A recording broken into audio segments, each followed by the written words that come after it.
Good evening, America, and it's time for the roll up. Today is Wednesday, the 18th, and there are some facts mixed with opinion that will be stated here today. Before we get started, if you like what I'm doing, do me a favor, hit that like, subscribe button. It does help the channel. If you'd like to support the channel, there are links below. Be an adult. I trust you. Okay, so let's go ahead and get into the first thing that I wanted to talk about. The hospital bombing, guys. Listen, we're going to get a lot of hearsay, and then here's what we'll do. I'm going to relay some facts, and then I'm going to talk to you about the tactics that Hezbollah actually uses, and also some of the electronic stuff, all of the not intelligence, but military technology that is used to figure out where these things actually happen. So, first of all, it was the Al-Ali hospital on the Gaza Strip. A couple hundred people got killed. The IDF was initially blamed. Oh, no bomb crater. There's a bomb crater. No, there's not. Okay, so all of the intelligence has been released to the public. They actually had a signals intercept happen where they actually caught the terrorists talking about it. One terrorist organization, the Palestinian Islamic Jihad organization, had called Hamas and said, guys, we kind of screwed up. Yeah, it was us. It was us. I don't know why they would be dumb enough to do that, but that actually shows that there is actually a hierarchy within these organizations. So what basically happened is the Palestinian Islamic Jihad set up a rocket or a missile. They like calling them missiles. I don't know why. Most of them are not guided, and that if they're not guided, they're a rocket. So they set this thing up. They set it up in a field right next to the hospital, and it kind of didn't fly as far as they thought it would, and it landed right in the parking lot of the hospital. The hospital was not destroyed. If you watch any of the video, it's all bull. It landed in the parking lot. It toasted a bunch of cars, and there were people outside. So the hospital was not destroyed. It wasn't like, the IDF targeted the hospital, because that's not actually what happened. All of the ISR, or the drone footage, when you hear ISR, that's drone footage, shows exactly what happened. It doesn't show the detonation, but there is actually a video showing up now of the actual detonation from a distance, and it's very clear that the structure was not actually impacted at all. The next thing I want to tell you about is something called counter battery radar. I guarantee that they have enough technology monitoring the Gaza Strip, now that they've moved into a complete war footing between IDF and Hamas, that they have counter battery radar set up. Now, basically what that is it's kind of like war games where you watch the things fly through the air. Well, counter battery radar picks up what is going on, and this is all unclassified, so before any of you dum-dums decide to run your suck because you don't know what you're talking about, now you know. Counter battery radar is simple. It actually calculates the ballistic trajectory and position of something flying through the air, and calculates where it came from. My guess is that they already determined where it came from, which is why the IDF did not strike. And the reason they didn't strike was because it is actually the tactic of Hamas to fire these rockets from places like hospitals so that they don't immediately get destroyed by artillery. Now, if you know anything about artillery, artillery is designed to destroy large areas. That's why Hamas picked the spot. That's why they launched the rocket, and that's why they screwed up and it landed in the parking lot of the hospital. It's just that easy. Is the Palestinians can cry bloody murder all day long, but this was literally a case of them throwing a grenade into a wall and wondering why it came back at them. So now you know that. And that's the deal with the hospital bombing. Let's go ahead and roll on to the next subject. There has been a lot of talk. Actually, no, let's go ahead and stop for a second. Do me a favor. If you agree with what I just said, put something in the comments. I'd really love to hear what you guys have to say about these particular situations. The comments are going to start to drive more and more videos. So if you put a relevant comment in there where you're not actually like complaining about the world, you're being an adult, and you're actually stating an opinion, there's a very good chance that your comment will show up in a video. And I won't necessarily name you unless you decide to show your ass. So let's go ahead and move on to the next one. EMP attack is what this is titled. Now, there's a lot of talk. There's a lot of talk. There was a lot of worry about this about 6-7 months ago when that war that we can't speak about that has all the cranes in it. There was a lot of talk about this escalating to a nuclear exchange. And I'm here to tell you the likelihood of a nuclear exchange is extremely low. It's so low, it's not even calculable at this point. But the likelihood of an EMP attack gets higher every day. Now, before we go out on a tangent, this is not fear porn, guys. This is just flat out facts. We've all read the study. If you haven't read the study, you should probably get your hands on it. It's available on the internet through the Department of Homeland Security. Just use the Google machine. I think you're smart enough to figure it out. An EMP attack is not about how, it's about when. It's not about if, it's about when. Now, when we talk about Russia and China, there is talk about a sneak attack. It would be very advantageous for them to use an EMP on us. Let's say we got involved with another war out in the desert someplace that everybody's talking about. And it would be very advantageous because we would literally be stretched to multiple fronts. Our munitions are already low. Our oil stockpiles are low. Our ability to produce power is low. Our ability to make our own petroleum products is low. So the opportunity for an EMP attack, it could be sooner than you think. I hope not, but it is that easy. Now, if you don't know what the Compton effect is, you might want to look it up. Shut up, phone. What is that? What is that? Oh, it's nothing. And the reality is that an EMP attack would shut down, or hemp attack would shut down the United States power grid for at least a year. We're talking about millions and millions of people dying. My only question to you is, are you protected? Have you come up with a plan? There are no for sures in anything in the world, but do you have a plan? I do.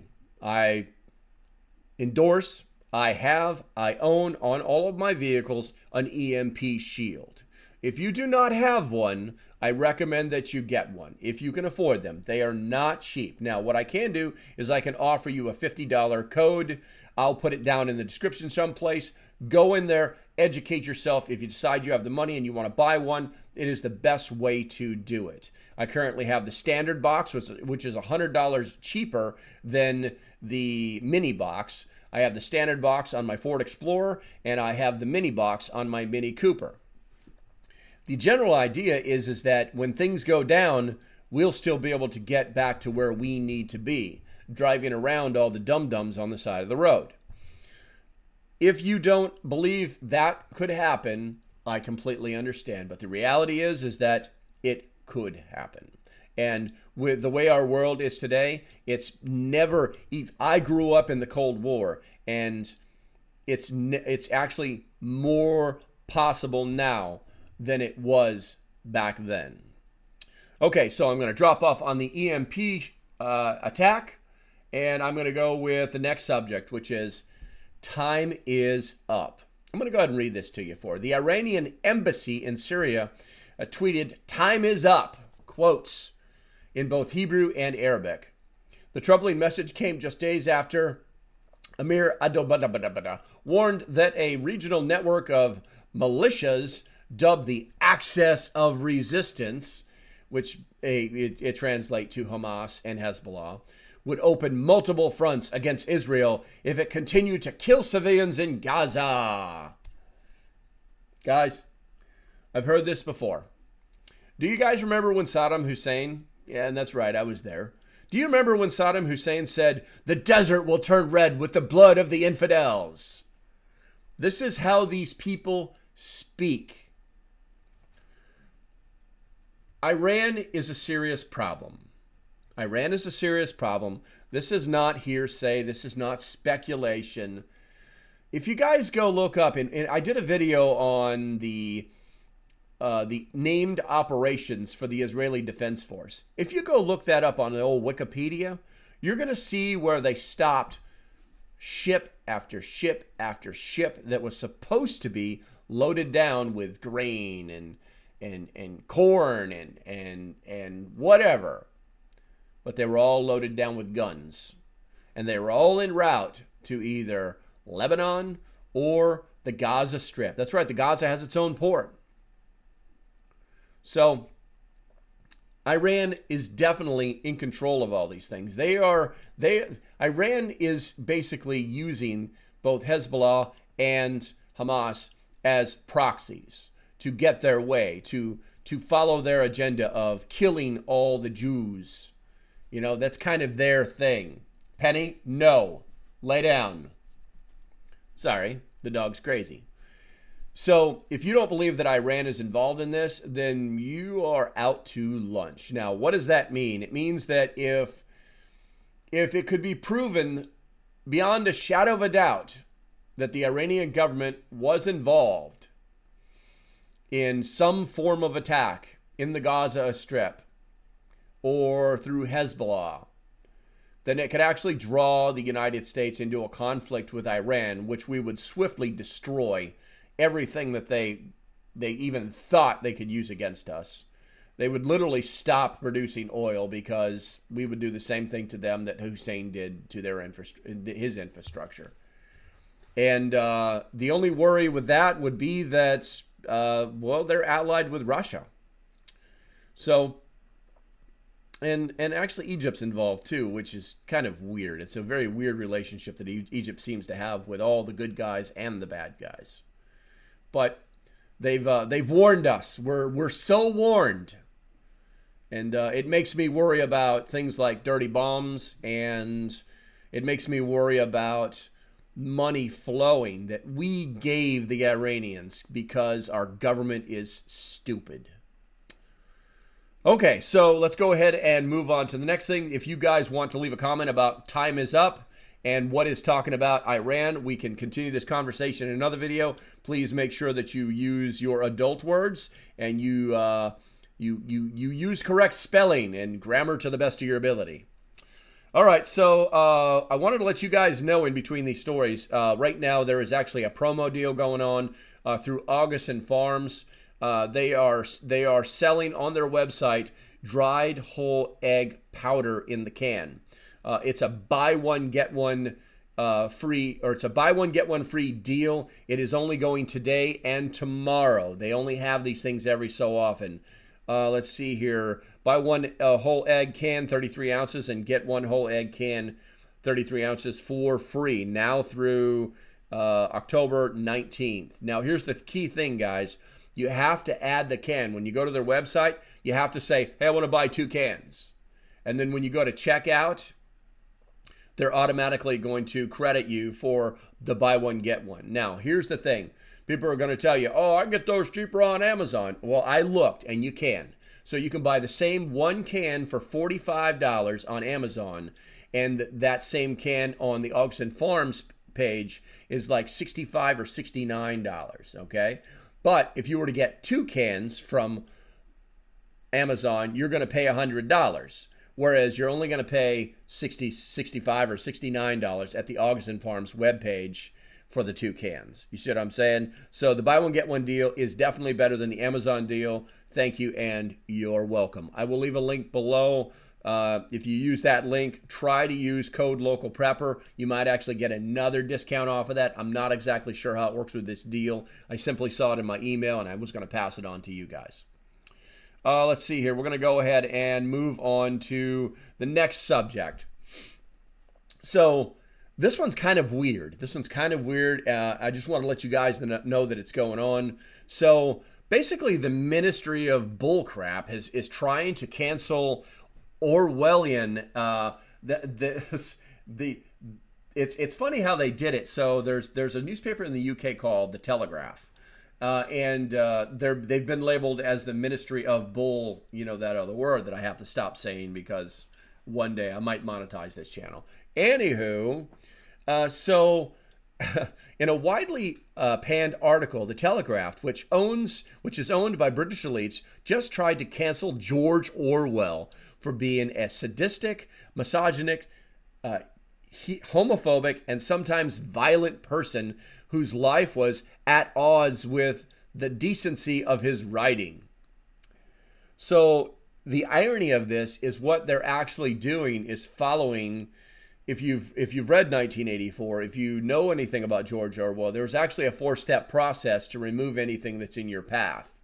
So the first step is to identify behaviors that were accepted but no longer. So people are starting to see the world in an Orwellian frame.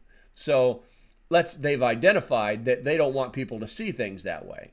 Step 2 is find some figure from the past that is inconvenient and you want to erase. Starting to sound familiar? Step 3, identify now problematic behaviors that the figure may have been engaged in. Here we go. Step 4, tar the figure's reputation instantly. So what's really happening? They're trying to erase something that we're using to compare current times to. You know, it's like the who knew we'd see 1984 in 2023. That kind of thing. So whoever they are, these nutbags, I won't say left, I won't say right, I won't say the who, I won't say any of that. I will just say that the people of the Telegraph that are owned by British elites have decided that they want to erase anything that is Orwellian because it compares to what is happening in today's world.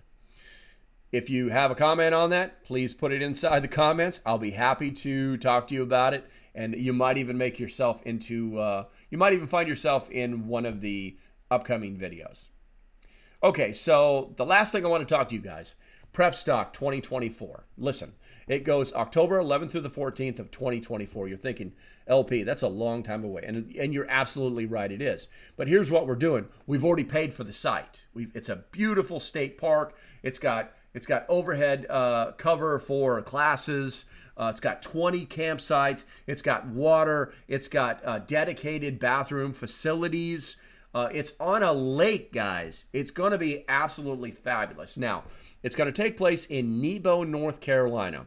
Now, some vendors will be invited. We have a handful that we're feeling out, because here's the thing, guys, what we want to do is we don't want this to turn into a prepper camp. We don't want this to be vendors that show up and their class is, hey, I'm so-and-so, this is what I've done with my life, you should listen to me. If you want more information, come to my booth so I can sell you my crap. That is not what we want. We want subject matter experts that are going to teach classes. If they happen to be a vendor, so be it. We're actually working out deals with vendors that if you teach a class, your vendor fee gets refunded to you. So think about that one. The focus is going to be on small group instructions, or a small group instruction. Now, so far, what we have planned is communications, herbal remedies, beekeeping, ammo reloading, apothecary, self-defense, bug-out bags, first aid, etc., etc., etc. Even some doomsday leadership type classes. We're really going to reach in there. It's all going to be very prepper focused. It's all going to be very preparedness minded. And it's going to be communal. We're going to get together. We're going to have fires. We're going to do all the camping stuff because there ain't no place to park your RV. Now, here's what you can do. There are hotels and restaurants in the area, and there are other campsites. Now, how are you going to find all this out? Here's what I want you guys to do. I want you to go to PrepStock.net. I'll leave a link below. Go check it out. Advance tickets are on sale right now. You can save some money. Worst thing that's going to happen is you buy tickets, you don't show up, and you spent $34. You know, the tickets are never going to go past $50, guys. So, or at least I hope not. But that's the goal. In comparison, the tickets for a single person last minute to PrepStock are $90 per person. And that doesn't even count anything added on top of that. So let that sink in. I recommend that you get in there, get those tickets now, because there's only 20 available right now. After that, the tickets are going to go up in price. Also, all of the camping, everything. There's a full website for it this year, guys. So this has been extremely well planned, extremely well built up, and I look forward to seeing you there. Okay, so I hope that you like this format. Do me a favor, let me know in the comments what you think of the format, some of the different things that we could talk about. Use your adult words, because that's the only thing that I respond to these days. And as usual, if you like what I'm doing, please like, follow, subscribe, all that trash. If you want to support the channel, please do. There are links below. It's going to be beneficial to everybody it's going to be beneficial for everybody if we stay in a group and we stay focused on what we can accomplish in preparing for some of the things that will be coming into our lives in future days. Okay, until the next time, stay safe, have a great day, and I shall see you when I see you. Good night.